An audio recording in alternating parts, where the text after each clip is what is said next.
అమరావతి. పాపం బాబుకి రాత్రంతా నిద్ర పట్టలేదంట. ఎలా పడుతుంది? అర్ధరాత్రి దాకా వీడియోలు చూడడం, తెల్లారి 10 గంటల దాకా నిద్రపోవడం ఈ కాలం పిల్లలకి బాగా ఫ్యాషన్ అయిపోయింది. Sorry dad. ఇది ఒకటి నేర్చావు సారీ అని. మా నాన్న 1 కోటి రూపాయలు సంపాదించాడు, నేను దాన్ని 5 కోట్లు చేశాను. నువ్వు ఇప్పుడు దాన్ని 10 కోట్లు చేస్తావని ఆశపడుతుంటే 10 మందికి పంచి పెడితే మంచిది, కానీ మనమే ఉంచుకుంటే ఏం బాగుంటుంది డాడ్? ఇక వీళ్ళు బాగు చేయడం నా వల్ల కాదు సార్.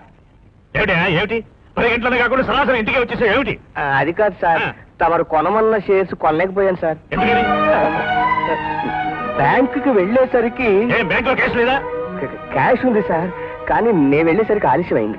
నీకేమైనా బుద్ధి ఉందా లేదయ్యా? ఆ షేర్లు కొంటే నా ప్రెస్టీజ్ విషయం నీకు ఎన్నిసార్లు చెప్పాను. ఏమండి మీరు ఆవేశపడకండి. వీడు చూస్తే 10 గంటల దాకా నిద్రలేవాడు, వాడు చూస్తే ఆఫీసులో చెప్పులు పని చేయరు. ఇదంతా చూస్తుంటే ఏదో ఒక రోజున వేళ మూల చెప్తాను. నేనే పోయేట్టున్నాను. ఆవేశపడకండి. రంగే మంచిలు తీసుకురా, మంచినీళ్ళు. రాజశేఖరం గారు, మీ పద్ధతి ఏం బాగోలేదు. పచ్చడి తింటే బీపీ రావచ్చు, కానీ పద్ధతులు నచ్చినంత మాత్రాన బీపీ తెచ్చుకుంటే మీ ఆరోగ్యం అయిపోతుంది. It's all right. ఆఫీస్కి వెళ్తే అదే సర్దుకుంటుంది. ఊరుకోండి. ఈ పరిస్థితిలో ఆఫీస్కి వెళ్తారా? వెళ్ళకపోతే నీ కొడుకు చక్కదిస్తాడా ఈ రాజకార్యాలన్నీ?